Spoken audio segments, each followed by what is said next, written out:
So this is the basic structure that we're going to start out with toward making the ultimate 5-gallon Workmate. It's basically just two 5-gallon buckets turned upside down with a fence pole shafted through at the base of the buckets. To get this structure, we're going to turn the buckets upside down and draw a line down the center of the bottom of the bucket, and then across perpendicular. Now it's easy to find the center on 5-gallon buckets because there's already a mold cast dot in the center from when they produced the buckets in the factory.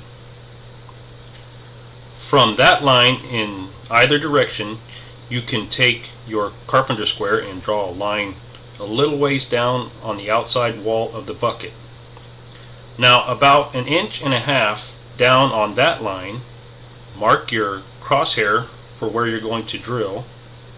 Now this is not going to be perfect, and it matters on the outside diameter of the particular pole you'll be using.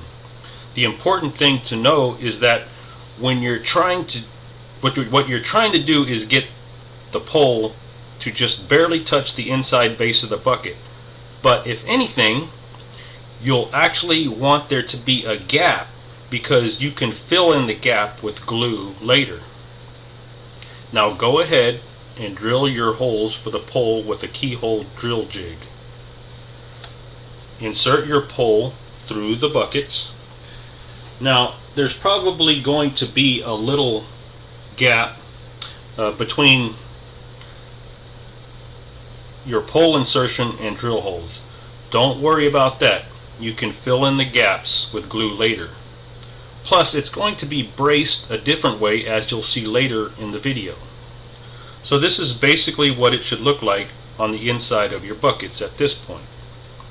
Now drill keyholes in two 2x4 boards that are measured to fit inside at the bottom base of the bucket. And make sure you line up the two 2x4s side by side to make sure the holes line up perfectly. Now cut out the holes to make U-joint supports like seen here. Now it should look like this on the inside of your buckets. But you'll want to put some glue on the U-joint supports, primarily to fill in any and all gaps between the wood, the pole, and the contact with the bucket. So you're at this point,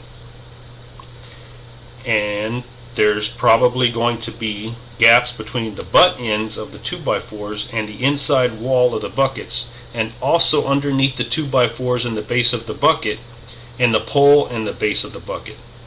That's fine. We're going to fill in those with glue. So now just fill in all those gaps with glue. Now the glue serves two purposes. One is to help with joinery by both the bonding effect and the wedging effect of having no play or gaps once the glue dries and cures. And two, it is to reinforce the structure by way of having no gaps for play between the plastic of the bucket and the reinforcements of the 2x4s and the pole. As you can see here, I used two different types of glue because I ran out of my preferred glue for 5-gallon buckets. But that's okay, because the primary thing to be done here is filling in the gaps, not so much about the glue bonding effect. Now the inside of your buckets should look something like this, and don't worry about what it looks like because A, nobody's going to see in there anyways, and B, this is a Workbench Workmate after all.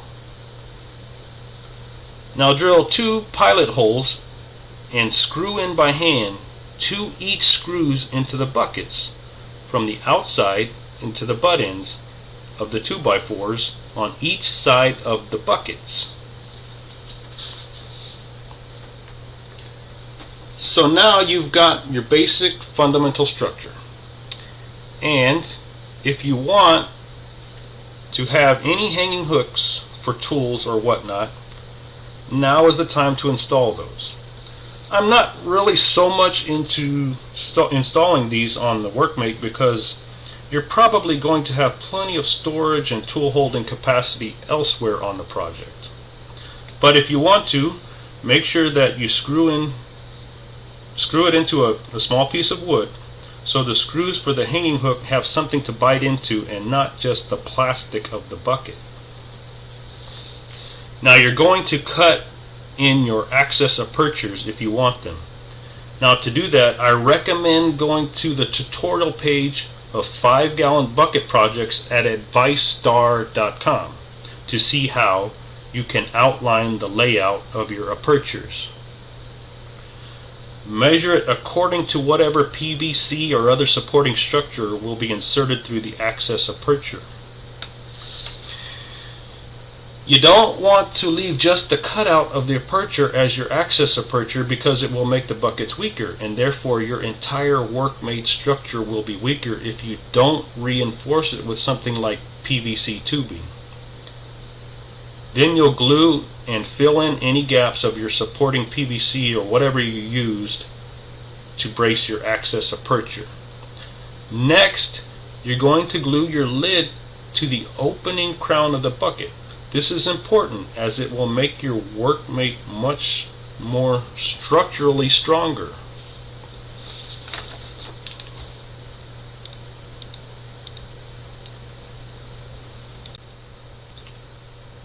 Now go ahead and apply a liberal amount of glue on what is now the top of your buckets. And remember that we're going to use these types of lids, not a Home Depot or Lowe's bucket lid. These lids have the right kind of outer edge and fit a little better on the bases of the buckets, and most importantly, they'll have the work surface area that we're looking for. Now again, we're going to drill 6 pilot holes and screw in by hand 6 each screws through the lids of what is now the top of your buckets into the supporting 2x4 boards inside the buckets. Now you're going to take some outdoor carpet pieces and draw your layout to cover the internal work surface area, as you'll see later. And I recommend using a jigsaw to cut the carpet. If you use scissors, you'll be cutting these 2 pieces all day. It's really tougher than you might think it is to cut through. Now apply yet another liberal layer of glue on what will be your work surface areas. And place the 2 carpet circles in the work surface area, and believe me, this will be a very strong work surface that can stand up to pounding, hammering, and grinding. Now you can drill pilot holes and insert protruding screws that will support the handles of the bucket into what will now be converted into a tool holder. The screws protrude out of the bucket casting pockets and extend enough so that the screw heads wedge on the outside of the handle. Now you should put some glue into the casting pockets, and in this case you can use the cheaper PL brand 3X construction adhesive, because you're not really looking for the adhesive effect to the bucket, but rather the bite of something more solid for the screws to be supported into once the glue cures. So now you've converted the handle of the bucket into a tool holder, as seen here. Okay folks, now please listen up for a moment. Though Advice Watch has been around since 2009, primarily as an advice tip verification service and blog, we are brand new to video and particularly to YouTube. Unfortunately, we came to YouTube after new changes to new channels took effect, so you are not able to click links outside of YouTube on brand new channels for up to a year and until other conditions are met. So please take a moment to pause and manually type in the URL link above to get much more valuable reference material on 5-gallon bucket projects. And thank you very much for watching.